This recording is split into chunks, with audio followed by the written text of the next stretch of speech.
Des citoyens de la capitale n'accordent pas trop d'importance à l'accord du 11 septembre paraphé entre le Premier ministre et plusieurs organisations sociopolitiques de l'opposition. Parmi les interrogés qui ont voulu garder l'anonymat, il y en a qui affirment qu'ils ne sont pas trop intéressés à faire de la politique en raison de la complexité de la situation, alors que d'autres ont clairement fait savoir qu'ils n'attendent rien de l'accord et mettent en doute sa légitimité par rapport aux menaces qui planent sur l'avenir du pays.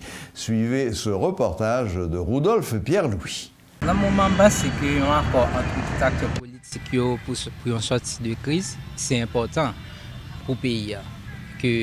Un accord qui signe entre eux, c'est bien.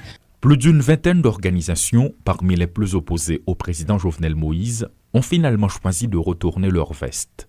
Ce samedi 11 septembre, qui marque dans le monde les 20 ans de la destruction du World Trade Center, est le jour choisi par ces acteurs politiques haïtiens de l'opposition radicale en vue de parapher un accord politique pour une gouvernance apaisée et efficace.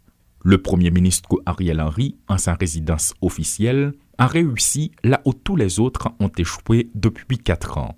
Est-ce le début d'une nouvelle ère dans le pays? Une question que les citoyens de la capitale se posent tout haut, mais à laquelle ils craignent de répondre publiquement. Le climat est trop dangereux, ont-ils souligné comme argument, pour soutenir leur position. D'autres, par contre, comme ces professionnels rencontrés sur une place publique, ne cachent pas leurs avis. À chaque fois qu'on a un accord qui sortit pour une sortie de crise, j'aime vraiment, mais c'est juste des accords qui signent par rapport à chaque acteur politique à profiter de avantage par eux, mais pas vraiment qui prend l'avantage masse populaire là. C'est toujours ça le problème ça nous gagne, que ce soit un accord qui était fait à Ariel Henry ou bien avec les anciens. C'est toujours un problème, toujours une difficulté, toujours un opposant. Accord qui apporte un changement parce que pas de tête ensemble, parce que chaque nègre un président dans poche. Chaque parti politique a un président. À un moment où des groupes armés font la pluie et le beau temps, où une rareté de gasoline bouleverse une nouvelle fois le cours de la vie nationale, la peur règne sur la ville. Le successeur de Claude Joseph tente de jouer sa partition. Là où le président Moïse a échoué, Ariel Henry est en passe de réussir, même si certains interrogés disent avoir des doutes. Est-ce que ça peut aider nous à résoudre la crise politique qui vient là? Du tout pas. Au contraire, nous sommes encore venus dans une phase, dans une position que y a plus de crise politique, il y a plus de problèmes.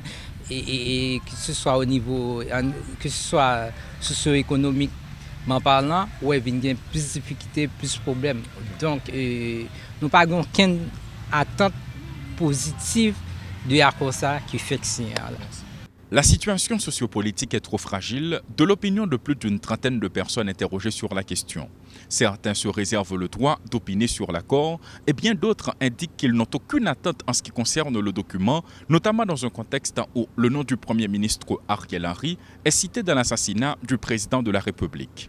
Le secrétaire général du Conseil des ministres, Rénal Lebéris, dans un tweet, a précisé que le seul accord que le docteur Henry puisse signer, c'est celui de sa démission.